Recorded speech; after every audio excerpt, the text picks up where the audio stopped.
Today's guest is Barbara Delong, who's been a seeker of the mysteries of spirituality and a practitioner over a half a century. During that time, she has become an internationally known podcast host on her show Nightlight Radio, and an author, artist, lecturer, ordained minister, and documentarian. She's painted the Cosmic Deck of Initiation, a hand-painted deck of mandala oracle cards to be used for private divination and spiritual growth. And she wrote the handbook, How to Use the Cosmic Deck of Initiation. Her website, barbaradelong.com, is a teaching site combining personal information and a plethora of spiritual material. It's intended to supply insight and light, laughter and love for all those seeking their own personal pathway with the spiritual spheres. Let's welcome today's guest, Barbara Delong. Welcome, Barbara. Thank you very much. Yes, as we travel on this path and we open ourselves up to the different aspects that exist in this universe, not just solely on this earthly plane, but all the other realms of insight that we come into contact with and that are in contact as a two-way street. Your journey has been very interesting. The information that you present on your website, your podcasts, and the ability for you to share the information that you do is very inspirational. So maybe you can give the audience a little bit of a background of how you found your way to this path and when it started. um, well, actually, nothing I have ever done was intentional. It all just seemed to fall into place for me. And I'm one who pays attention to synchronicities, to signs that the universe sends to you. And a long time ago, I never actually realized that it was the universe sending me signs or the spirit within me trying to get me to go in a direction or whatever. I just always lean into the synchronicities that happen because I believe that they make an easier pathway for one. So I have been looking into the element of being sensitive to others, to being able to read them to some degree. And I thought everybody did it naturally. And it wasn't until I was, into my 40s and studying in a spiritual church that the minister said to me, "You're a natural. That pathway is just naturally open to you. It's something you've done all your life." And I thought everybody could do it.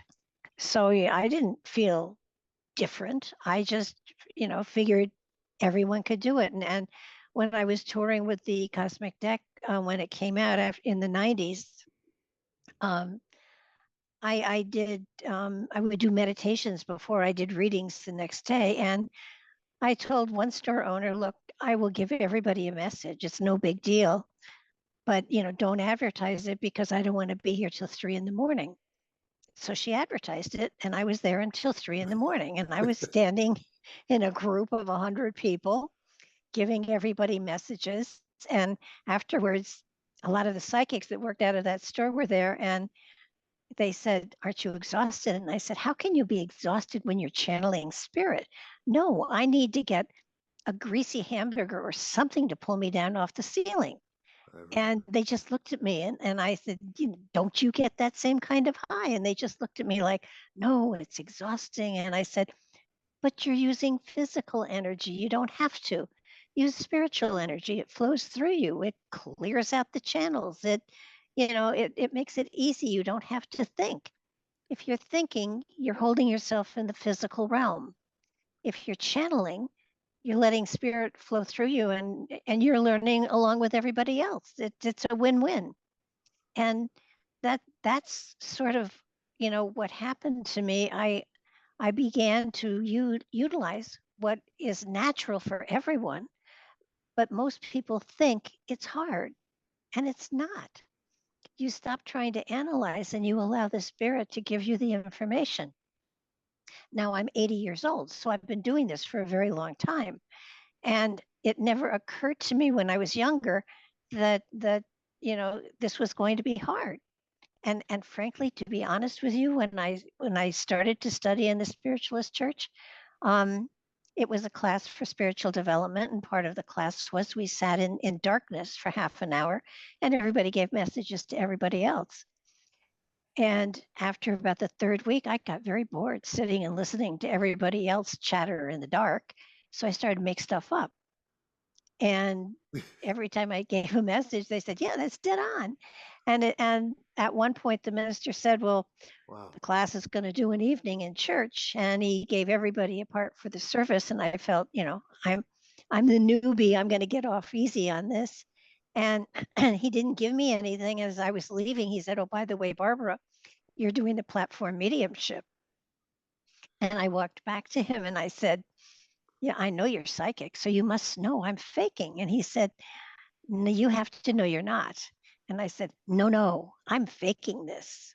And he said, "No, you're a natural. You're the first one I've ever seen, but you're totally a natural." And I said, "I'm totally faking it." And he said, "Well, if you think you are, then have friends come that evening and give your friends messages so you don't feel stupid."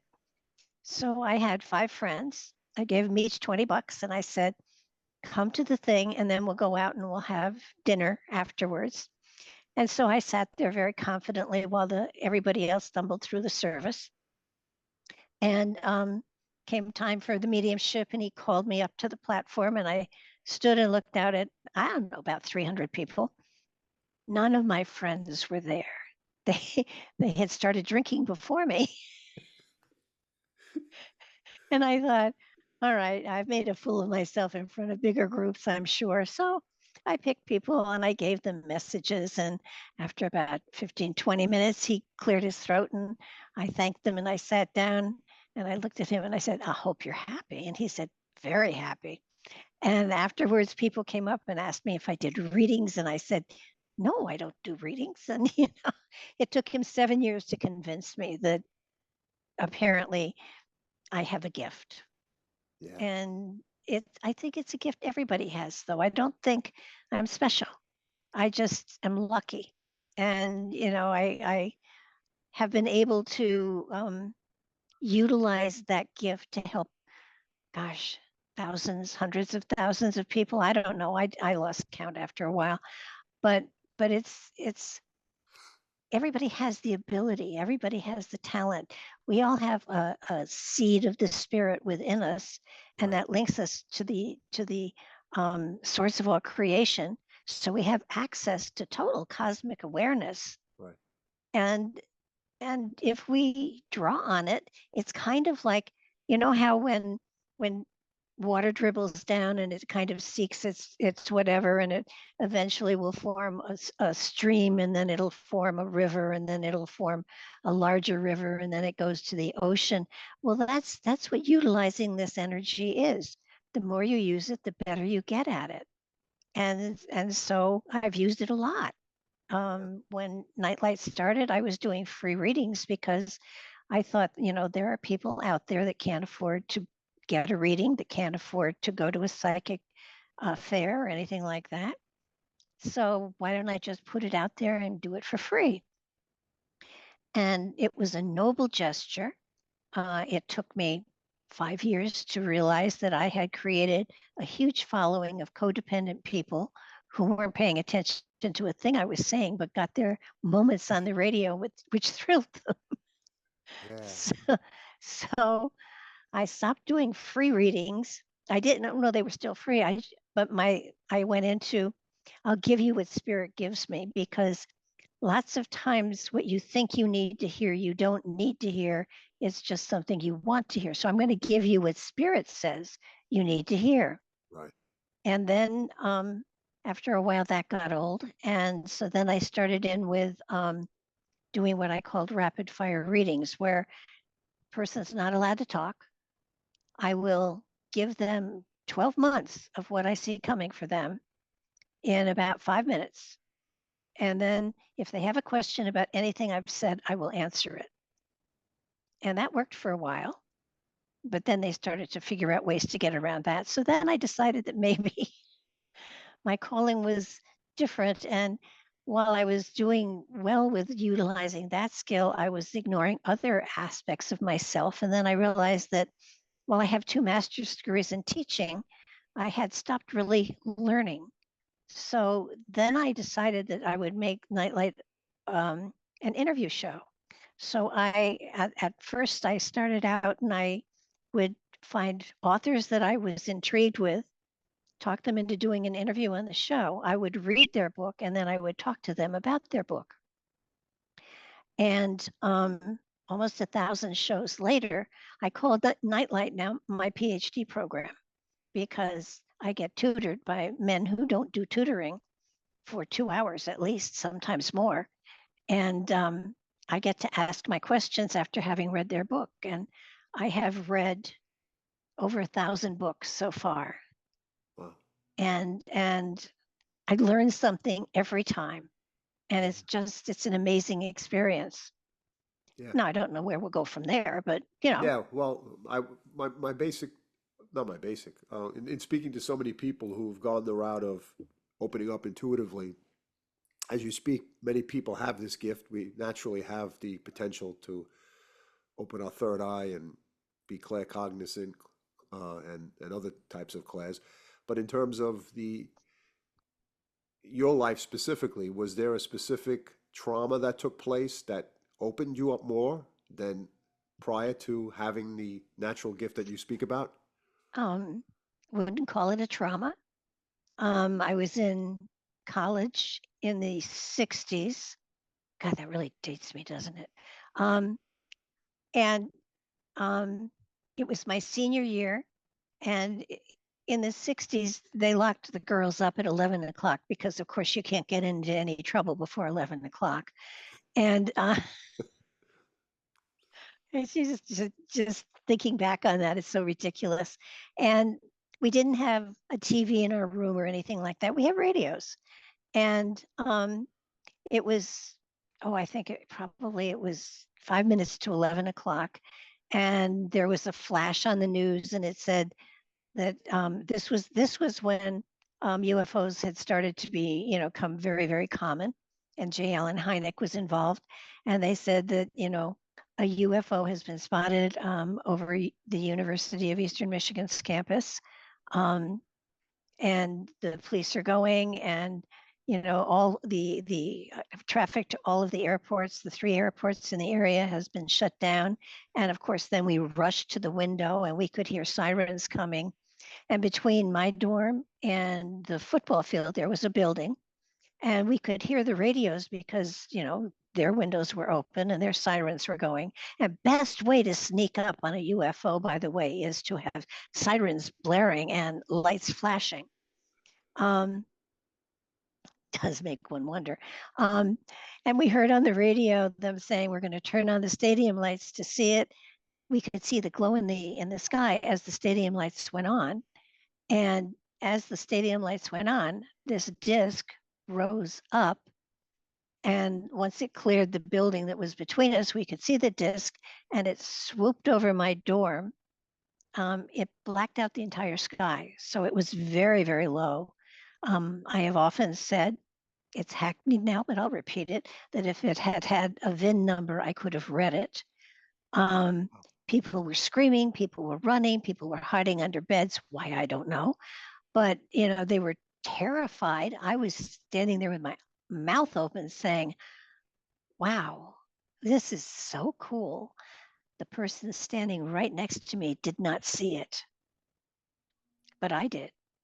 And in retrospect, I keep looking back at, and when J. Allen Hynek did come and investigate that one, and it is one of the confirmed sightings in Michigan, that it was an actual UFO. Of course, they give it to the University of Michigan, but trust me, it was at Eastern Michigan. And, it's sort of like from Close Encounters of a Third Kind at the very end when they're putting the guy that's climbed the mountain onto the ship to be one of the exchange guys. And they're saying, well, he hasn't had training. And the response was, but he was invited. And that's how I felt. I felt invited to look into other realms, to other dimensions, to other things. And that's where I really started, my investigation, my looking into things. my philosophy on, you know, the paranormal and everything began to open up tremendously. And you get to a point where it's like there is something else out there. I no longer wanted to be, a school teacher, married, children, white picket fence, die. That just wasn't in my venue anymore at all. Though I did teach and I got married and I had a child. I've never had a white picket fence, however. And so it's always been a calling for me. It's always been, something is always dangled there to reach into. And I've always gotten messages of one form or another about you're in the right place, or are you thinking? What are you doing? Pay Right. attention. And when I left Connecticut to come to Nashville because my grandchildren are here, well, so's my son, but it was more for the grandchildren. People were saying, you're a psychic, they're going to burn you at the stake. And I said, no, they're not. I'm an ordained minister. They're going to put me in the pulpit. And that's exactly what happened. I haven't been in the pulpit, but what they hear is I'm an ordained minister, not that I'm a psychic. Right. And, I never had doubts that it was a good move, but every now and then it's nice to have something happen to you that tells you you're in the right place. And I'm in a very small 14 unit community. And my big thing was I wanted to be by water because I've always been by water. And of course, Nashville, it's hard to be by water. But after I moved in, I realized that there is a stream that runs directly behind my house. And there was also a graveyard there, which I thought was fabulous because, I can't think of anything better than having a graveyard there. I mean, it's so cool. Right. And I went and it goes back to the early 1800s. And I could only read one name on one of the tombstones. And so a friend and I, because we've done genealogy, decided to look him up. And it was interesting. His name was Thomas F. Smiley. And he had a sister named Hattie. And Hattie was married to a man, this is early 1800s. She was married to a man called Simon Delong. Delong is my last name. It's an ancestor of mine. Wow. So, it's like, all right, I'm home. That's amazing. That's so interesting. Yeah, Yeah. synchronicities are so cool. That's interesting you say synchronicities because that was the next question of mine, which was actually a perfect lead. We have these synchronicities through the spirit realm, through animals, Yeah. through different, encounters like you had. And it's interesting. I was at the beach maybe 2 years ago. I was with my girlfriend. We were in Long Branch in New Jersey, uh, having done healing work, the Akashic record readings, and up that path of information. Uh, and then one afternoon, about 12 o'clock or maybe 1 o'clock in the afternoon, on a busy beach to the right of me, at about 300-400 feet, was hovering a disc on a crowded beach. And as soon as I looked at it, it started to shape shift from a disc itself to look like a balloon to then back to the disc, Mm-hmm. and then just went on a 45-degree angle up into the clouds. And for me, that was a synchronicity because I felt that connection somehow, how what you mentioned in your experience in college Yeah. and other experiences thereafter. Uh, Driving on the parkway and a blue orb by the airport, like in the middle of the winter, looked like a Roman candle. And that was the same year. Uh, and then various dreams of alien ships coming overhead and communicating with me. So for me, it's been a very interesting synchronicity encounters that I look Mm-hmm. also putting me at evolving and speaking to people like yourself who now share stories that have synchronistic moments. Maybe you can share with the audience a little bit how you would define synchronicities and how they happen more readily, or why they happen more readily, or why people are not noticing the synchronicities in their life. Well, I think synchronicities to me, are signals from the spirit that you carry within, that spirit that is riding in the avatar that is your human body, it's usually a nudge to you to get moving because it's time that you got into other agendas. Not that that spirit is going to tell you what those agendas are, because that's not the job of the spirit. The job of the spirit is to experience a physical reality, because in etheric form they don't have any of the physical, tactile, or emotional experiences, and so they need to have them and they need to gather them. So we get nudged into this direction. Synchronicities are, it's more than finding a parking place when you need one, though that's part of it. It's more than someone calling you when you were about to dial them. It's more than all of that. It's a signal to you that there's something new coming. Pay attention. And I think you haven't asked it, but I have to mention this really. I think one of the most important things about developing your spiritual connection is to not not not sort of cut out the joy that you have in you as a spirit. Um, the spiritual experience is one of joy and celebration. And if you make a ritual of it, you bore the other side to death. So that laughter and joy is just so important, to be able to access that part of yourself that is writing and will share information with you if you're open to it. But if you take it too seriously, you ritualize it and you anchor yourself to the earth, and then your soul can't fly. Yeah, that's a very interesting concept because, you know, we can develop rituals in every aspect of our life, whether they be Yeah. religious rituals or exercise rituals. And I happen to be disciplined myself, so sometimes I do get caught up in that ritual itself, as opposed to allowing myself in that moment to just allow the messages to come through. Uh, you've you've developed the idea. Well, you haven't developed, but you have a great sense of faith in Oh yeah. light. And how would you define that, and how would you express that to somebody who was worried about life or worried about situations? How would you impart your wisdom of helping them understand how faith plays a role in a person's life? I think the first relationship anybody has is with themselves. And if they don't love themselves, someone else isn't going to.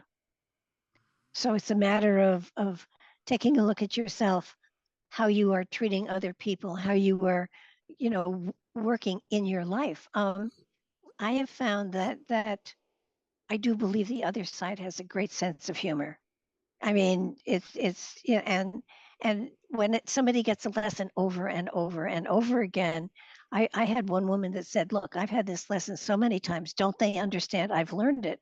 And I said, "Don't you understand? It wouldn't keep coming back unless you've gone deep enough." And if you haven't grasped what is the kernel of truth within that lesson, then you need to stop bugging the other side and start looking at yourself. You have to be your own counselor.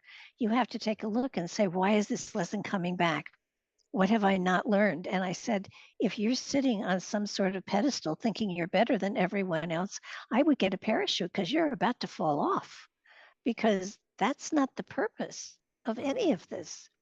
The purpose of all of this is to be joyful, to celebrate, to learn, to gather, and to know that this this physical reality is not the end of the journey. It's a stepping stone on the journey.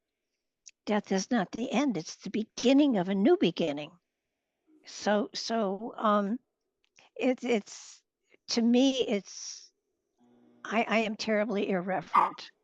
I will every now and then look at situations that are going on and saying, are you kidding me? Did I really sign up for this? Next time I'm not taking a drink before I reincarnate. I'm going to be more specific about what I want. Um, the other side is great. It's not there to save you. It's there to help you find how to save yourself. Right. And that's faith. It is faith. You have to have faith that you're on a journey. And when you die, you're not going to a celestial rest home in the sky. You're basically moving into a new area. I love it. I've got a cat that sings too, so don't They worry. they they come around to. I'm gonna cut this out. They come around to cut the grass. This is the second time this week they're doing it. I don't know why. Oh, Then normally it's once a week, but so she's reacting to that, which is good. It'll pass. Yeah, I'm sorry. no, that's okay. It's just that when when people say they're on, the difference between religion and spirituality is real simple. You have to be taught a religion and then practice it. You are a spirit on a spiritual journey. It's, you don't have to learn anything. You have to allow something to express from yourself. Right, I mean, and I I I I always have a creative project going on. Creativity is really the key to all of this. The more creative you are, but you can't earn money at it. That's the big secret. When I was teaching school, I taught special ed. We did art every day. I thought I have this one covered, but then I realized nothing was happening, and I sat down and I thought, well, why isn't this working? Because I'm doing art every day. right, right. And the message finally came through with, well, you're paid for it. You can't double dip. And then I realized, oh, it has to be creativity I'm not reimbursed for. So then I got into painting. I got into, I've always been crafty, gardening, all sorts of creativity. It doesn't have to be a traditional art form. It can be creatively cooking, creatively shopping, creatively Yeah. organizing your anything that is of a creative nature opens the door for you and And- lets the spiritual energy flow. Right. Have you always been in touch with your inner child, or was there a point where you abandoned it and went back to it at some point? My inner child never went anywhere. It's been with me all along. No, I understand. Insofar as how people's traumas and setbacks in their lives help create a soul fragmentation where they leave part of themselves back and they disconnect themselves from their inner child. Hmm. And so I was wondering if that had happened to you, but it seems to me through all the not the accolades, but the work that you do, and the creativity that you have, and the inspiration for life, that it's been one continuum after the other of you learning and growing. Well, yeah, but let me be honest too. I mean, I am a child of divorce. My parents divorced when I was, Right, gosh, 12 or 13, and my sister and I went through the trauma of having parents tell their children not to play with us because I guess divorce was catching. But we were isolated terribly, and because thankfully because of that isolation, I had to get creative. right, right, right. And so I did. And so thankfully I guess I have to ask my late father, thank you for, you know, putting us through trauma so that I opened up to the spiritual aspects within me. I mean, and I've been through a number of divorces myself. It's not that my life has been a candy cane ride, because it hasn't been, but there's always been something there that helped me to pull myself out of whatever was going on, because I just knew that okay, so this was necessary. I signed up for it.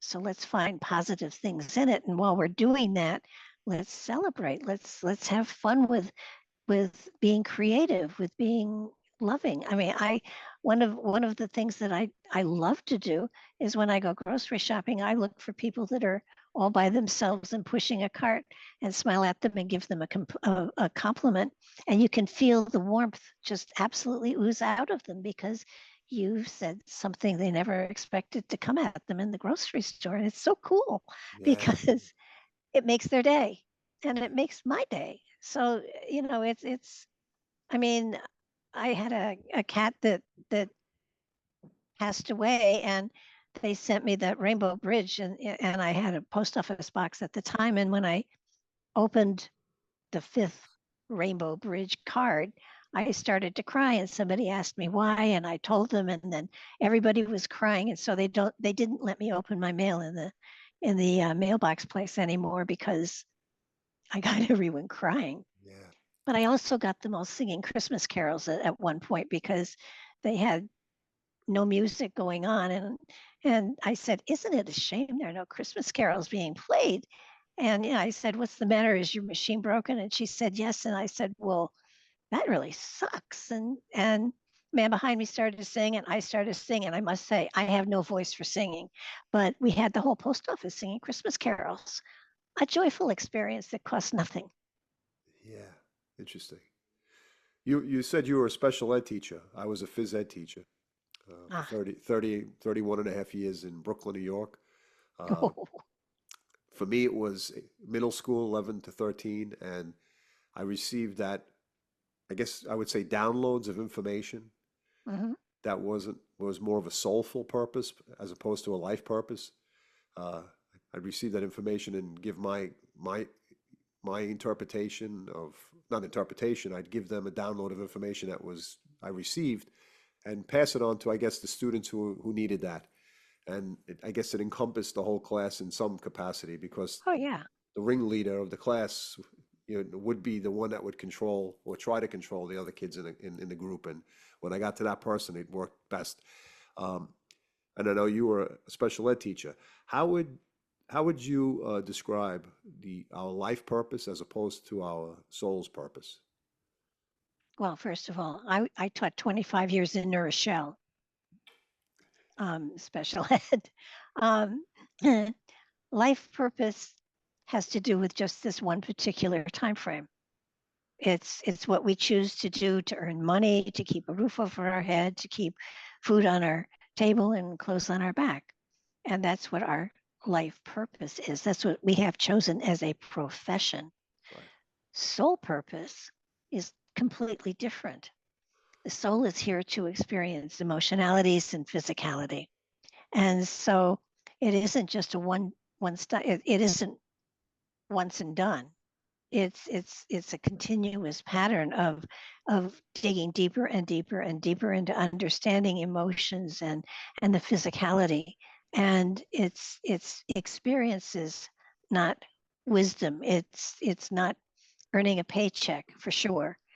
It's basically assimilating knowledge that helps to build your faith and your understanding of the purpose of the soul within you, because this is just this is a classroom.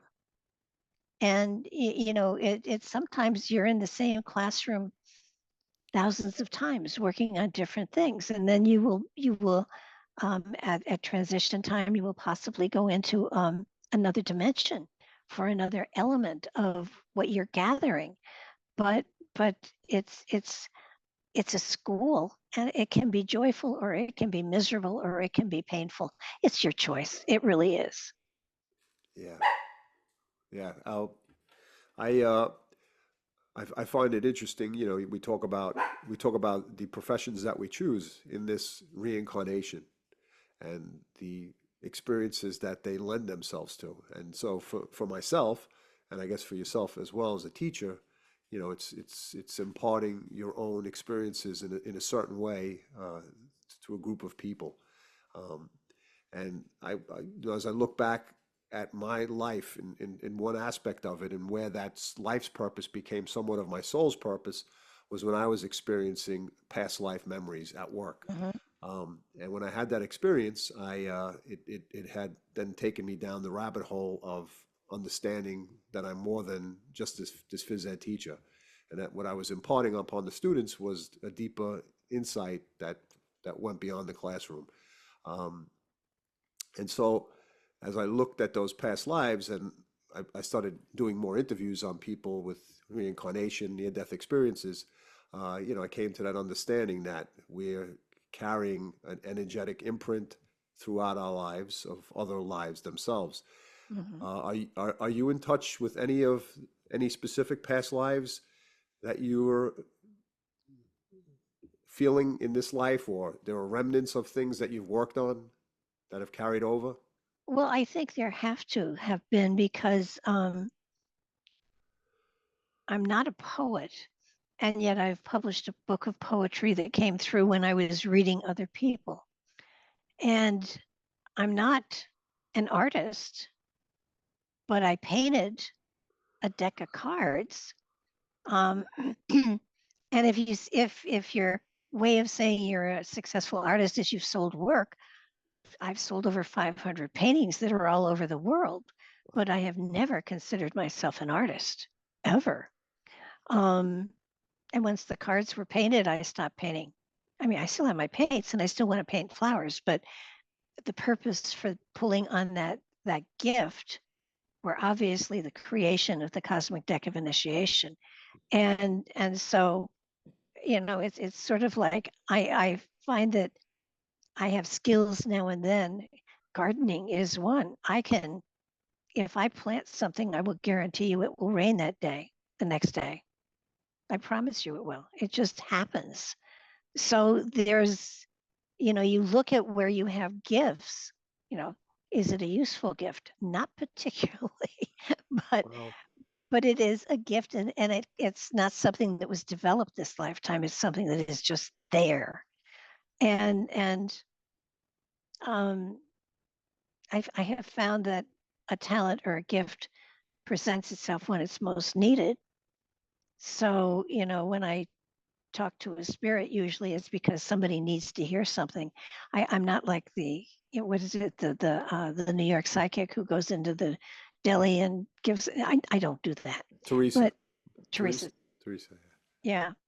But I mean, what she does is really cool. Yeah. But the teaching that should go behind what she's doing, if she doesn't do it on air. And you can't tell me that she surprises people because they had to sign a disclosure that they were going to be filmed. So they know. So it's not that big a surprise. Yeah. What's interesting is as you look at receiving information from the spirit world or from guides or from loved ones, uh, you mentioned earlier a little bit about, or on the particular subject of what you just said, when it becomes ego based, when it's a yes or no type of response, as opposed to a more soulful response of the how and why, or what Hmm. needs to be done, like you mentioned, of how we can shift things in our lives in order to work on more difficult stuff, as opposed to the ego based feelings that we get from, oh yeah, I'll have that relationship, or yes, I'll get that job, or I'll have Yeah. this, or I'll have that. So in terms of when you're offering your insight, do you would your do you do people ask further, or they're just satisfied with hearing those yes or no types of information or Um, insight? First of all, spirit will never give a yes or no Right. No, I because we understand. have free will. And, so looking for a yes or no is asking a psychic to become God. Right. And, none of us are there yet, I'm pretty sure. So, the soul, the spirit will give a philosophy. Right. Will Quite often I will, send the person back inside themselves and say, you have to go by what you feel. I can't tell you what is best for you, Right. but the spirit inside of you knows what's best for you. So tap into that energy and, allow yourself to be guided by what you have inside of you, because that spirit brought the roadmap of this lifetime with it when it incarnated. When interesting thing, there is such a thing as spiritual DNA. Um, what happens is when the avatar is created by two people creating um, a baby, at the moment of at the moment when the heart begins to beat, that's when the spirit enters into the avatar and it brings with it the spiritual DNA for that lifetime, which is then woven into the physical DNA that is there with the baby. So that you have inside of you the roadmap for this lifetime. All you have to do is trust yourself. And, if you ask somebody else to give you an answer, all they can give you is something from their own frame of reference, not from yours. So I send people back inside. I give them philosophy, Right. but Right. I, I, a woman once called me and said her husband he was in a coma. He'd been in a coma. He was now brain dead. They wanted her to unplug him, and she didn't know what to do. And she called me and she said, "Can you check in with him and ask him what he wants me to do?" And I said, sure, I can ask. And so when I checked in and I came back to her and I said, okay, I have an answer for you. And she said, what's that answer? What does he want? I said, he wants you to do exactly what you would want him to do for you. Turned it around. Yeah. Yeah. Yeah, that's good. Yeah, interesting. I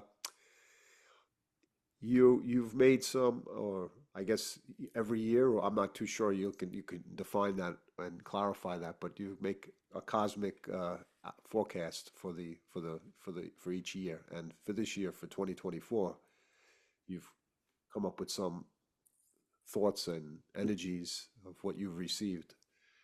Would you like to share some of them Sure, I do it by the month too. by the month? Okay. Well, there's a big one that is over the year, and then each month I do a monthly one. Okay, so whatever you're comfortable in sharing, please do. Well, it feels to me as though humanity as a whole is going through um, a process, and I feel that we're on the downslope. I do believe that we're going to go through some very difficult times, and I do believe that coming in the next couple of months there will be riots, and I'm not sure exactly the cause of them. I do know also that because of what the Earth is going through as far as it's shifting around and going through again another cycle, is that we're going to have earthquakes and we're going to have storms and we're going to have um, tornadoes. And I think we've had a ton of them here in Tennessee already.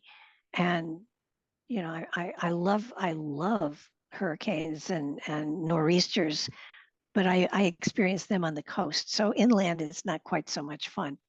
But our nature is going through an upheaval. Yeah. Farmers don't even understand how they can figure out when to plant and when to harvest these days because it's so strange. And I think in the latest one I did, I mentioned that it feels as though behind the scenes, militias and the aspect of possible calling into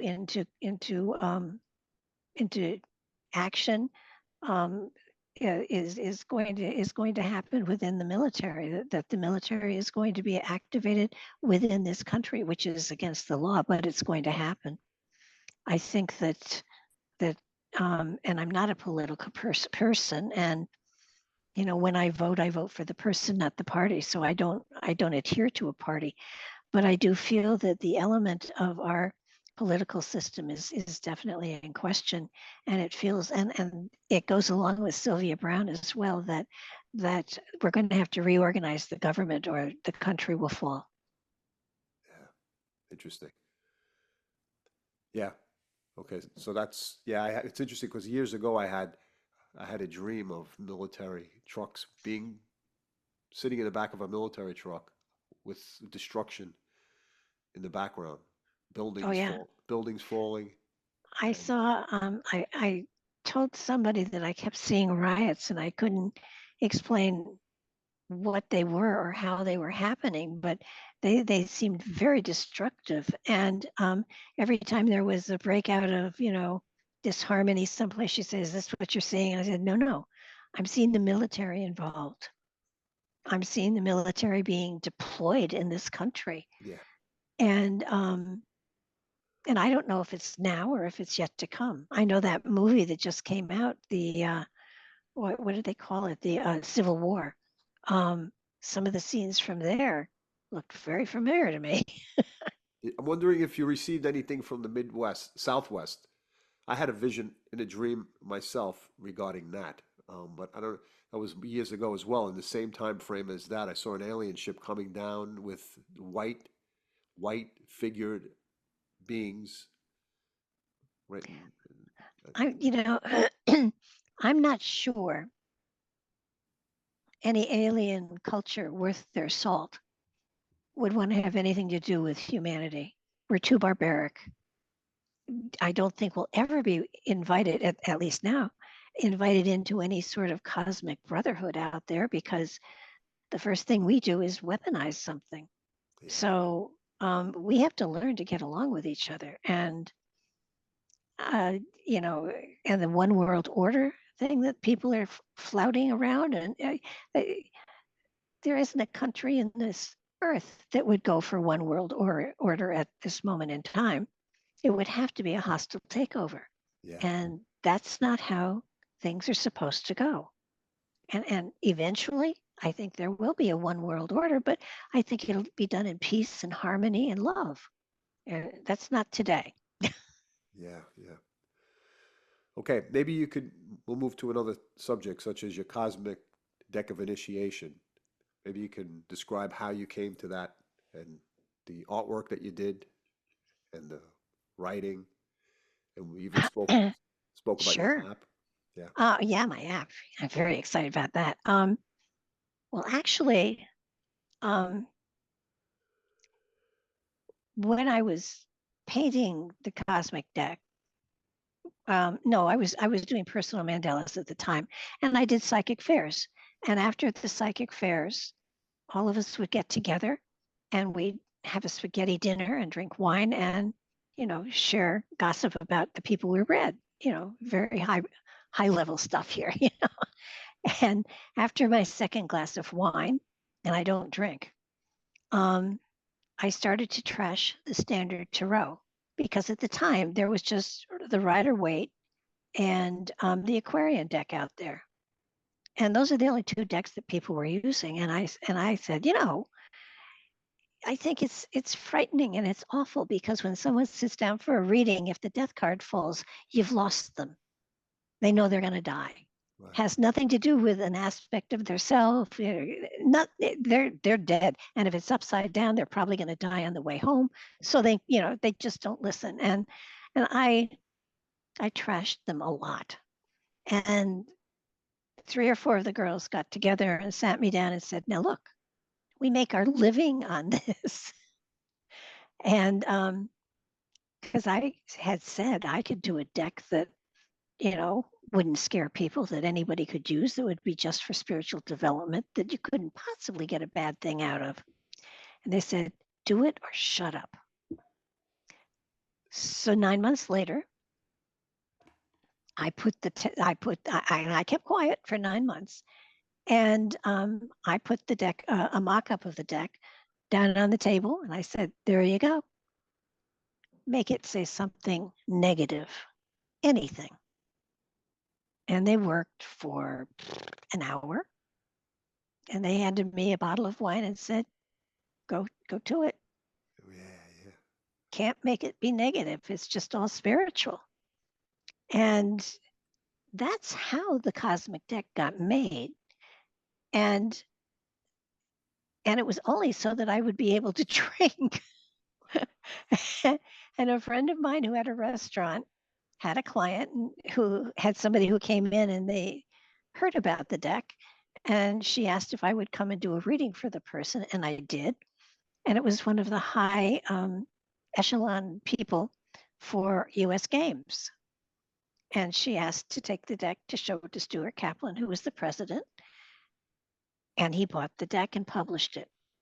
It was never intended. That was not my intention. My intention was, let me put the spiritual stuff in it. Let me make the deck up. I renamed the chakras because I couldn't pronounce their Indian names. So they're the root chakra and seer, whatever. And then I put cosmic laws and spiritual energies in, and I put the astrological signs. They were all series of 11 till I got to the astrological. And then I wanted to do away with one of the astrological signs, so it would be 11, 11, 11, 11. But astrologers told me that that was not a very good idea. And I had to put the 12th card in. And I did. And then this is wild cards. But there's absolutely no there's no comparison to standard tarot. There's no major, minor arcana. There's none of that. And it really is a way of developing your spirituality in a lifetime disguised as a deck of cards. And so for a couple of years, I toured the country, doing readings all over the country with them. Um, did a lot of readings here too, and of course on my radio show. And after about 20 years, Kaplan stopped publishing them.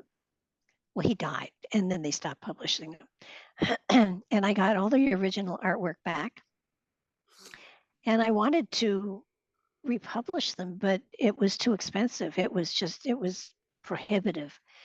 And I was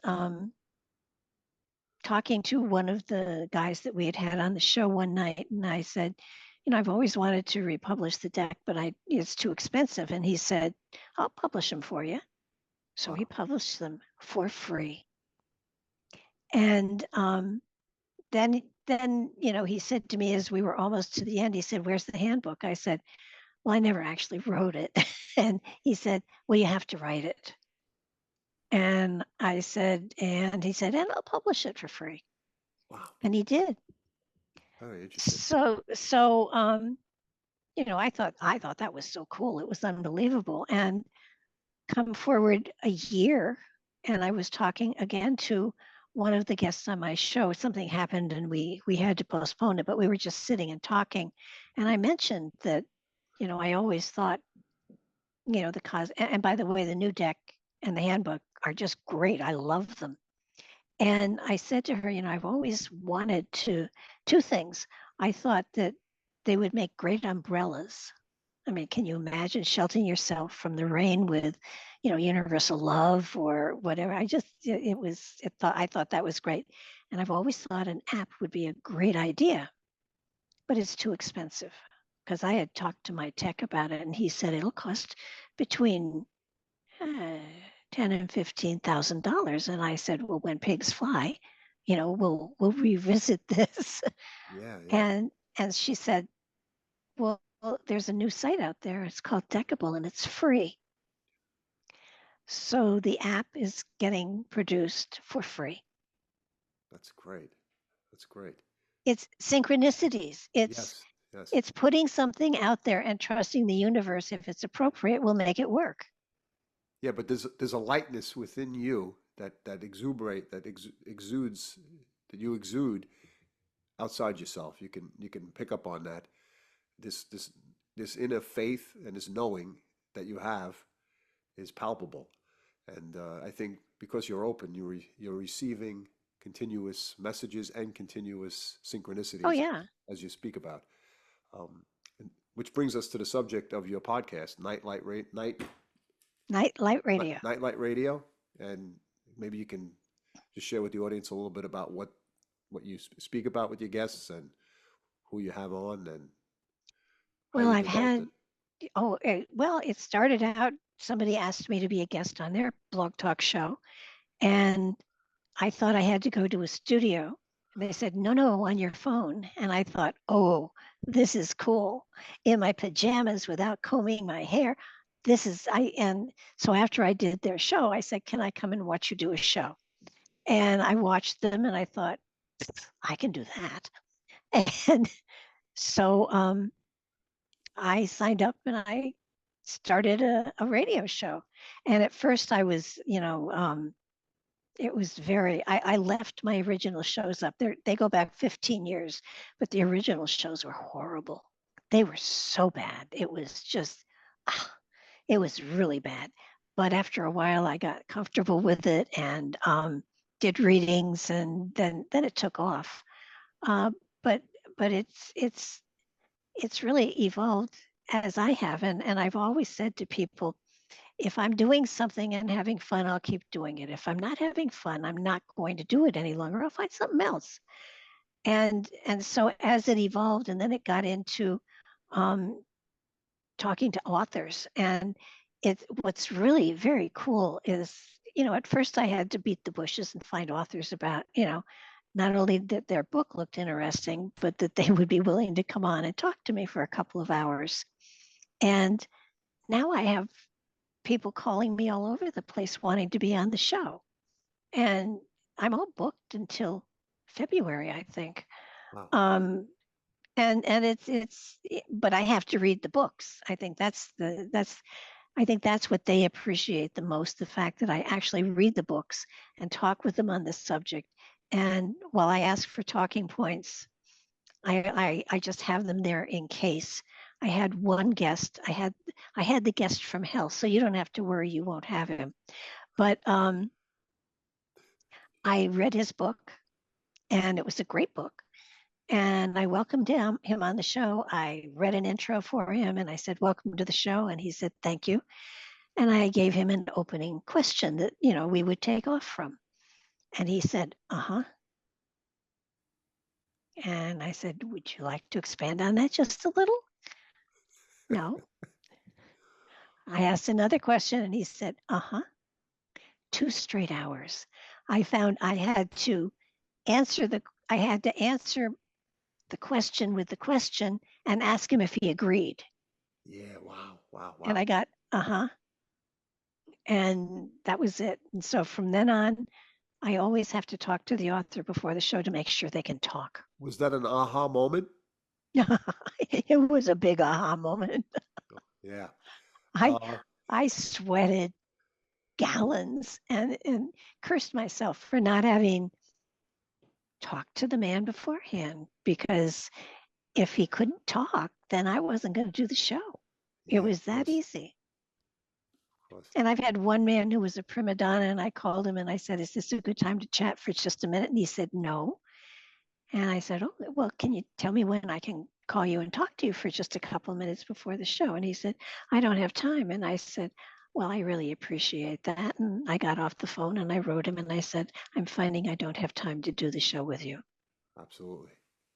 Yep. I can be a bigger prima donna than they can any day."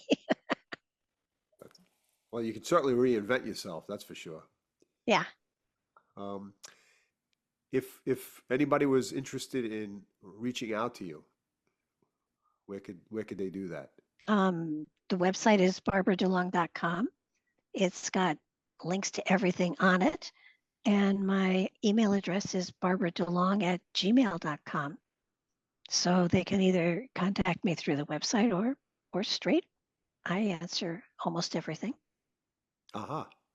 Uh, how Um, if you could leave the audience with a lasting message to summarize either what we spoke about or something that you want to share with them, what would it be? I would say that the joy of creation is what gets you into your spirituality, and laughter and light is what opens the door for you to go through. Please don't take this journey as it is serious, but unless you have the joy of laughter, you're not going to be able to fly. Wow, that's inspirational. We get caught up in the moment. I don't want to break what you just said, but we get caught up in the moment of reaching certain. I did an interview with somebody else, and the word was deadlines, Mm-hmm. and it came up almost as the word as a deadline, like a death line, of really pushing yourself to a place where it's no longer fun or creative, but more or less of just going through the motion. It has to be fun or it's not worth it. It won't work for you. Yeah, it's interesting. See, I'm writing a book now, and I'm rewriting about my childhood, some of the traumas that I experienced, and the closest I felt and had with my grandmother.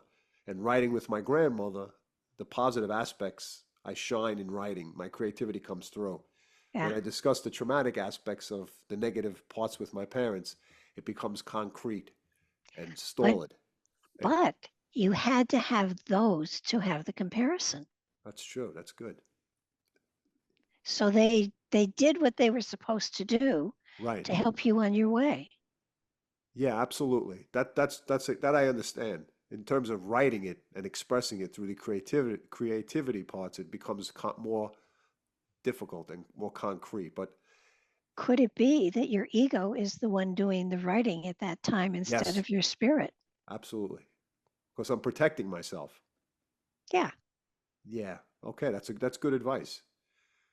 So I will I'll do I'll do a little dance before I start writing, Yeah. or or But think of don't this. forget, you're looking back at this. You're not going through it again. You're looking at what Yeah. wisdom you got from it, and Right. all of the benefits you got from it. And while you're not going to write a thank you letter, you're not that evolved. None of us are. Right. But when I look back on the crap in my life, it's like it helped me to get to where I am. Yes. So if you take it away, then I don't climb the ladder as high.